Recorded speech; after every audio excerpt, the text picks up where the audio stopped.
Hi, all. G-Rex here. I just wanted to let you know that this is part 2 of Susie's story. I hope you enjoy it, and thanks for coming back. Bye.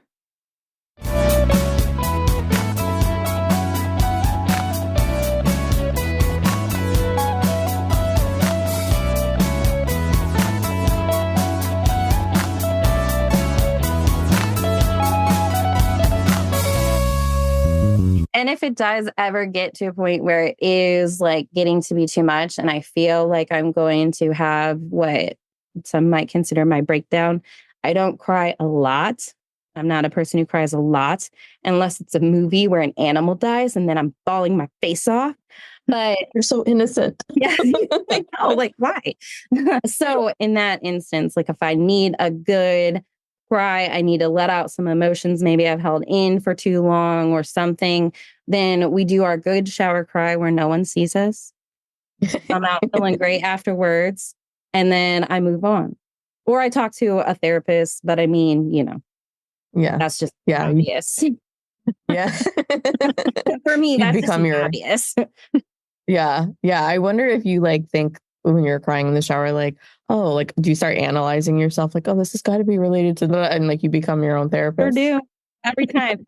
So I do a lot of self-reflecting because it is something that works best for me. When I met with a therapist quite a couple of years ago, she was like, whenever you have that inner critic in your head that's saying whatever, or you get to that point where you're crying, look at that moment and ask yourself, how can I reframe this? So, for example, if at work, someone really upset me for some reason, I got to look at, okay, what is it about this moment that's making me upset? Oh, well, it's reminding me maybe something that happened in my own personal life. And so that might be why I'm upset. One time I was talking to someone who was talking about hurting their neighbor's dog. And I was so angry and upset about it. And I'm like, why am I angry and upset about it? Oh, because I love dogs. Yeah. Dogs over people. That's just how I feel. So I was angry with him. That it made me upset. And I had to reframe. Okay, why am I upset? What's happening? Oh, and then I check in with myself. Yeah. And that was a huge tool for me when I went to therapy. It was the same thing, was checking in, because I thought I was always very grounded in who I was. And I was very probably emotionally attached, right? Like I knew what was happening to me and I could analyze that and kind of be okay with it, but not really knowing why something was triggering me, that I had to learn that. And once I was able to learn that and really dive to the underneath, what is it about this thing that is upsetting me? It was huge. It was such a huge tool. And you have, for me, I have to practice that almost every single day or I'll lose sight of it. So I have to make the effort. Why is this upsetting me? And really dive into it. So when I talk with callers on the crisis line, depending on what level they're at in our call, I always try to introduce a safety plan. And establishing our triggers in our warnings is the number one thing we talk about. And I might spend way too long of a time period talking about that. But to me, it's when we determine exactly what it is that is making us feel whatever way you're feeling in that moment, now we can figure out, okay, how do we meet that when that experience happens again? Mm-hmm. And what tool do we need to use in order to move forward? And I think that's one of the things that I appreciate the most about this job, my job, is creating that plan with someone, because they don't necessarily look at those things for themselves. And when they have to sit with it, that's when they're like, oh gosh, I didn't know chewing big red gum would lead to me having a mental breakdown, but I remember it from my childhood, So it's something so simple that it's the smell of cinnamon makes me think of this because of this big red gum. I know it's a weird one, but listen, I've heard everything. Yeah, but it's true. And that's such a huge, they can take that with them after that call. Every day you can use that. And you become to learn and maybe hopefully one day wisen up to some of your triggers and know how you're going to react or be able to control it. So yeah. it's very important to recognize those things. And it does sometimes take an outside person to help you see it. Oh, Yeah. 100%. Because when I had my breakdown, nobody knew. Nobody. I was perfectly fine on the outside. And the inside, not so much. But, the thing that I learned, and, I'm a big proponent for it right now, is I wasn't taking care of myself. I was so busy taking care of everybody else's shit that I didn't take care of myself. Like self-care and self-love, it's no joke. Like you have to take care of yourself. And as a true empath, that was very hard for me because, I had been in customer service for years. My customers were always come first. I would jump through hoops for them. But when it came to taking care of my own shit, no. But the biggest thing I did learn through therapy is boundaries, right? Like now, if it smells like drama, don't fucking come near me because you need a big old can of black spray paint. Oh, no, I can't see it now. We're good. I love that. Yeah.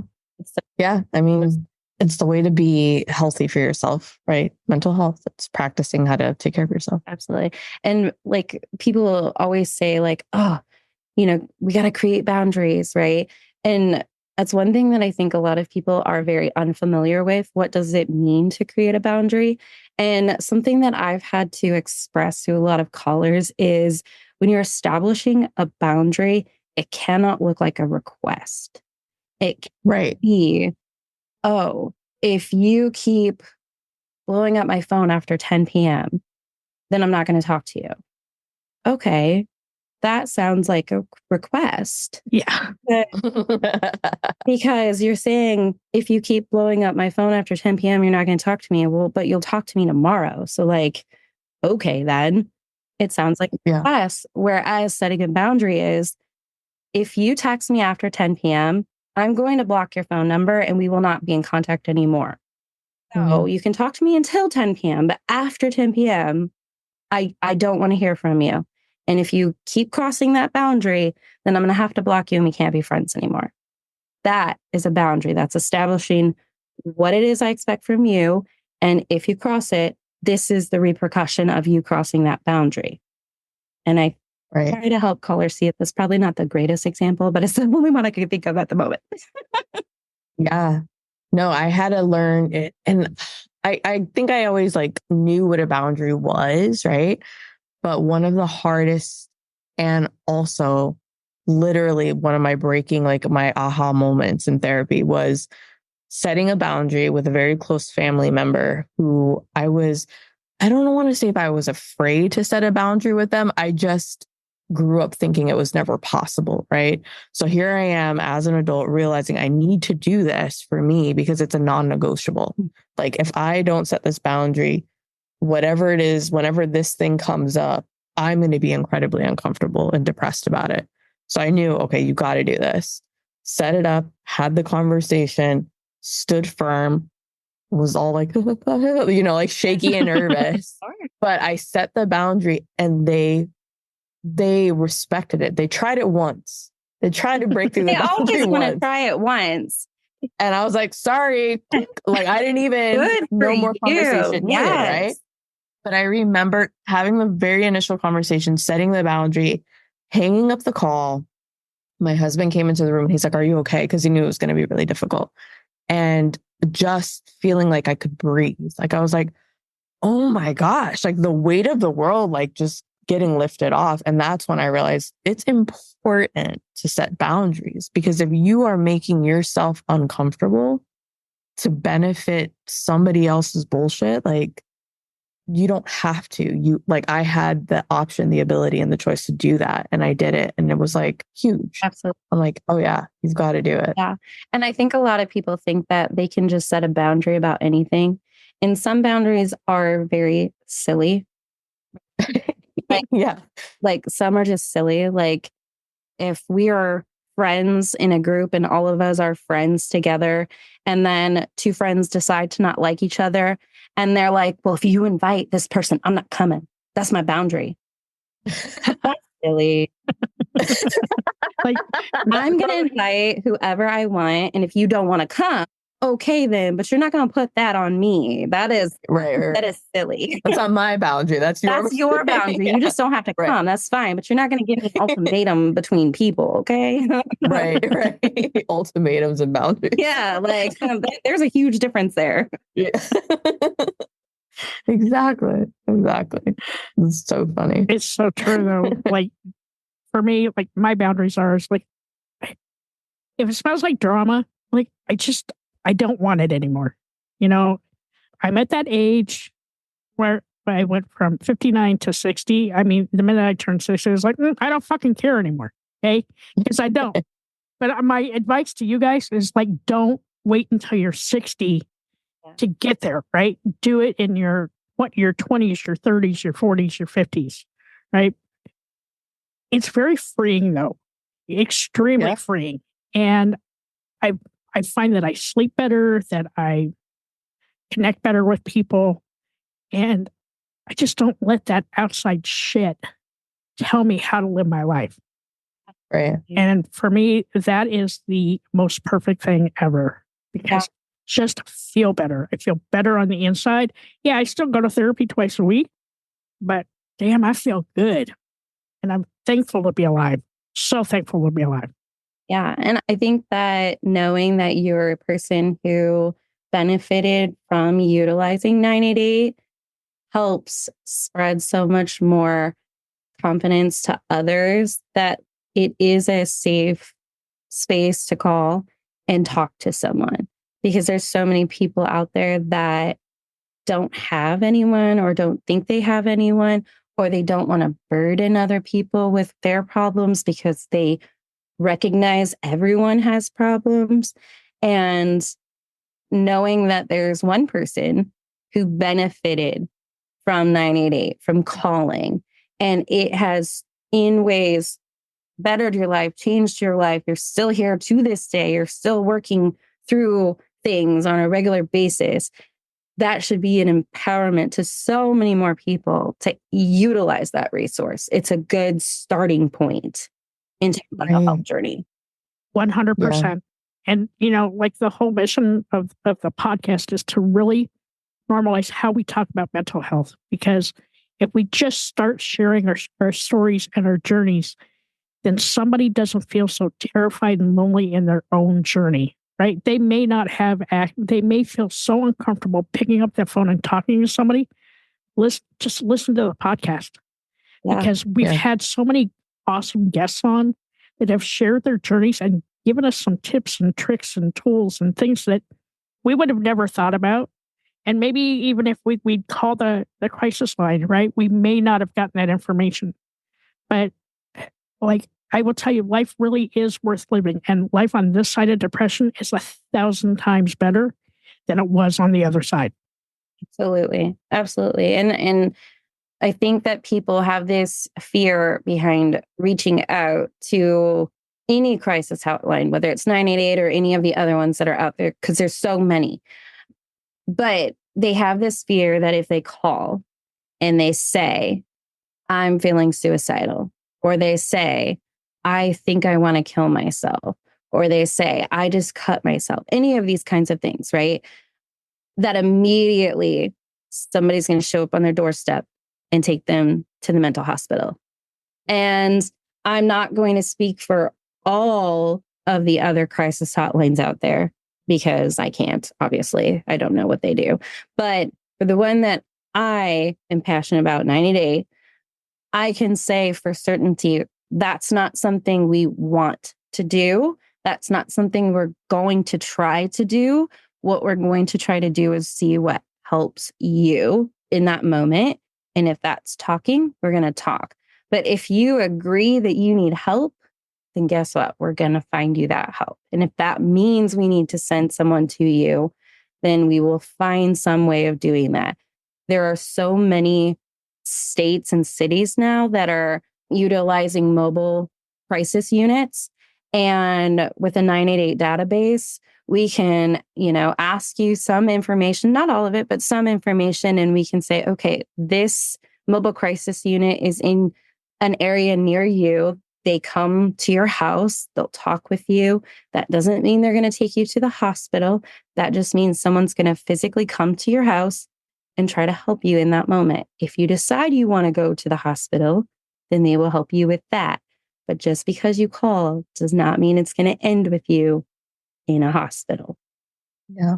It's good to know there's options for them. There are. For anybody who calls. Yeah. There are. And I can tell you, Susie, because of 988, it gave me the voice. You guys helped me get my voice back so I could at least tell my wife what was going on, because she had no idea. None. Yeah. Dirty Skittles didn't know. My friends didn't know. Nobody knew. Mm-hmm. But it gave me a voice. The very next day I was in therapy, and then I started sharing my journey on social media, because I didn't want people to feel as fucking terrified as I felt myself. Yeah. Right. And then I would call and talk to Dirty Skittles every day, and we would laugh. So my healer truly was going to therapy and laughing.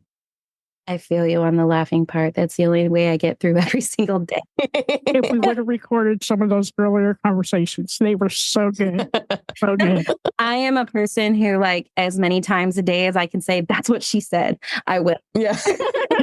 So I can never get the timing right. I never get it right. I'm like, is it now? Is it now? And then I'll say it. Oh, I am so like on it. Like, if I say something and you missed the moment where you could have said it to me, I'm gonna be like, that's what she said.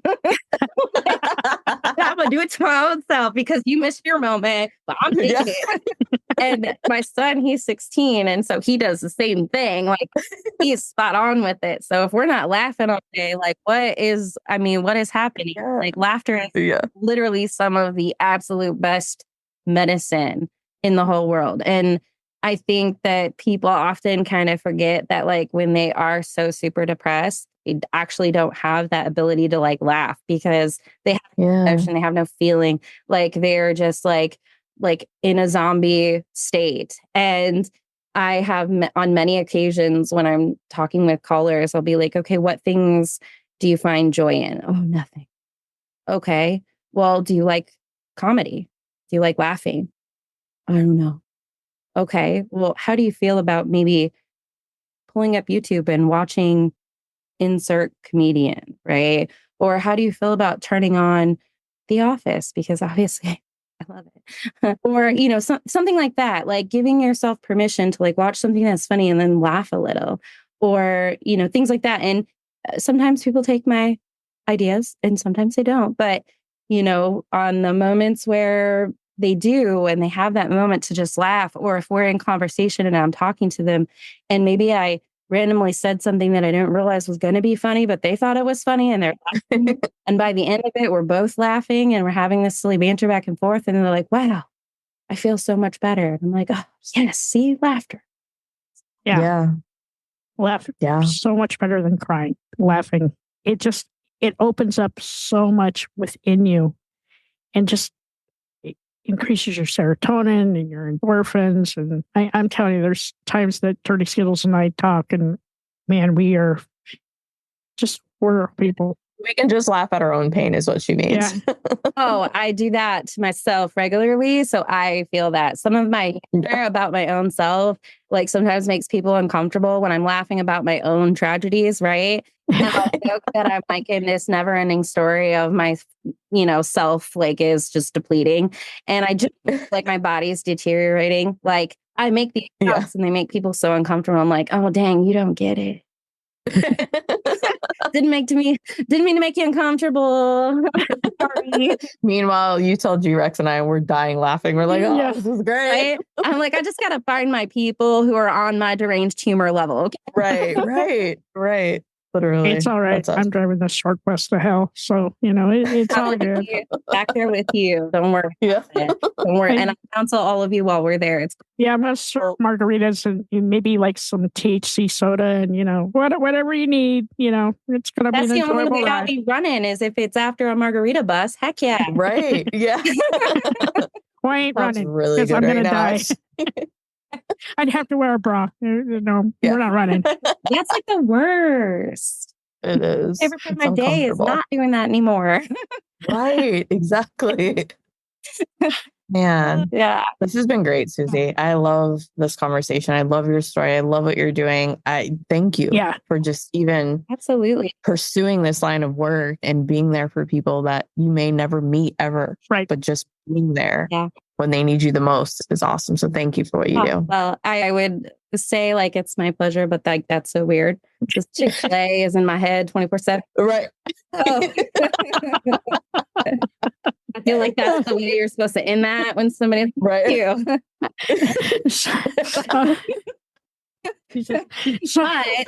But I genuinely do love the work that I do. And I know that sounds nuts because how could you love doing that? But I genuinely love that moment where when I'm connecting with a caller who is at their worst, whatever moment that looks like for them, right? And at the end of it, we've established they're going to be safe for the rest of that day. Doesn't have to be forever. Just today, in this moment, after our conversation, today, you're going to be okay. We'll worry about tomorrow when tomorrow comes, right? That moment is just like, I feel so grateful that I got to be a part of that person's one day journey into the next steps. And I just love my job. So, Susie, I do have one question. So if any of our listeners are interested in working in a crisis center, what would be their first steps? Sure. So obviously to, figure out what is available in your state. So the state that I live in, we are one of the top 4 largest 98 centers in the whole country. In the state that I live in, we service about 80% of the state. So we're the 4th largest in the nation, 80% of just our state. So we get a lot of calls. So what I would recommend is seeing what counseling or crisis counseling centers or hotlines or whatever is available in your state. So if you want to work for 988, for example, you would go to the 988lifeline.org, I think is the website. Yeah, that's what it is. 988lifeline.org. Yes, 988lifeline.org. And then you would click on a tab that says become a part of 988 or volunteer or something of that nature. And then drop down to find your state. And then it will tell you all of the different facilities that 988 works with. So there are different organizations that 988 affiliates themselves with that organization. And so you're working together for whatever that state looks like, if that makes sense. Yep. So then you would see what openings they have, and then you could apply. Now, as a 988 crisis counselor in my state, like I said, you have to have a bachelor's degree. I'm not saying it's like that everywhere. You might not. And it is a paid position. So it's not a volunteer position.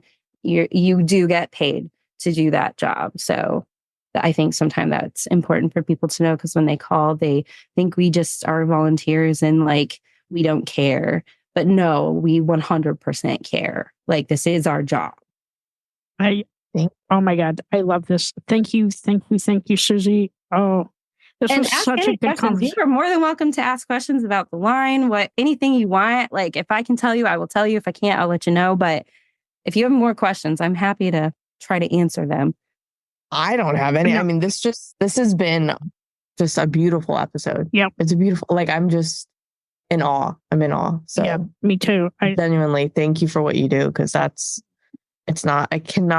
would imagine it's not easy to do that.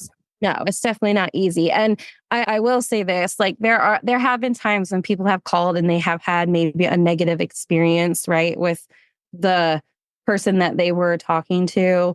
And what I can say to that is, if you call and you don't like the voice you're talking to, you don't like the fact that it might be male versus female, you don't like the energy that they're bringing, there are a couple of things I would recommend. Number one, feel the vibe out of who you're talking to, right? Number two, you don't have to give us any identifying information about yourself at all whatsoever. Number three, we're going to ask you direct questions when you call. We want to know, are you feeling suicidal today? Have you done anything to harm yourself? And have you ever in the past tried to kill yourself? And we ask these because we need to know what direction we're going to take this conversation, how we plan to help you or navigate the conversation, because we want to make sure that we're giving you what you need in that moment. And by knowing those answers, we can help you better. So when you call and you answer those questions, whether it was yes and yes, that does not mean we have anything to identify you. So we're not going to send someone out to you just because you said yes, right? So if you are not feeling the vibe, you can politely say, hey, listen, I'm going to call back in and talk to someone else. And you can hang up, you can call right back in.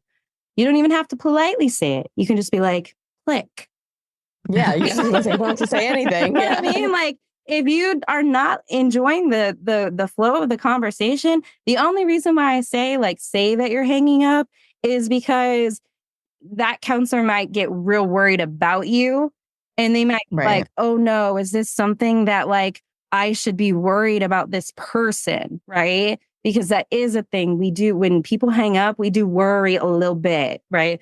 He's saying like, hey, I'm not feeling this. I'm gonna let you go, hang up. It's fine. Then you can call in and talk to someone else.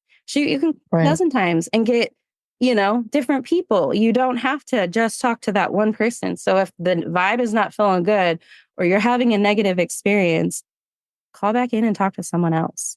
It might be a better experience that time, and it's okay.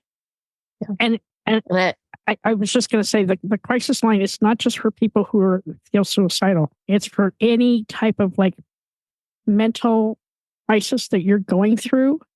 They will help you 100%. And you're talking to somebody that has been there, done that. Fucking so thankful for that opportunity because I'm here. Absolutely. And it's such an amazing resource. And for any of our listeners that are in Canada, you can use that same phone number, 988. And then if you are outside of the country, I saw this on Grey's Anatomy the other night. There is you can contact findahelpline.org and they will find you. You can use that to find somebody within your own country to get help. Yes. And we also, for people who don't like to talk, you can also text or you can chat like on a computer with someone as well. And that way, I mean, that conversation sometimes is a really long one because it's hard to flow when you're texting or typing, but it's still an option for you. And if there's parents out there with kids, like, please recommend this resource to your children. I don't want to scare people, but I've spoken to dozens of young adults. The youngest one I ever spoke to was 9. So like, just because you're not seeing it doesn't mean they're not feeling it, and giving them a free resource that they can call and talk to whenever they need is so beneficial to them. And for the people that call and prank the line, it's rude. Don't do it. Thank you. Amen. Yeah. Thank you, Susie. God, Susie, thank you so much. I love everything about you. You're such great energy. Fill my head a little bigger. Thank you. That's how it works. Thank you. I appreciate it so much. Yeah. And congrats on graduating again. Yeah. So awesome. I am so excited. I have an interview next weekend for the master's program that I applied for. And I'm really hoping that they accept me because I'm really looking forward to being able to pursue this further. I have a lot of hopes and dreams inside of my head on what I would like to do in my future. So I'm hoping we get there. But until then, I'm so grateful for working for this line, episode 2. And I recorded that ending and I sent it to all my coworkers and I was like, be prepared. Yes. Because we take so many calls. Like my center in a 24-hour period usually takes over 700 calls. Yeah. Wow. In a 24-hour time span. So I was like, y'all be prepared because it's going to be, you just put it out there on a huge platform. Yeah. So glad that they did that because that means so many more people now know about the line. I've listened to even artists at the end of their set or in the middle of their set talk about 988. So like the word is getting out there. And if people think that they might want to do this work, please apply. We need you just as much as you need us. Okay. Yeah. Right. Amen. Amen. All right. Nice. Thank you. Hi, all. Thank you so much for listening to this episode. I'm G-Rex. And I'm Dirty Skittles. Don't forget to subscribe, rate, and review this podcast. We'd love to listen to your feedback. We can't do this without you guys. It's okay to be not okay. Just make sure you're talking to someone.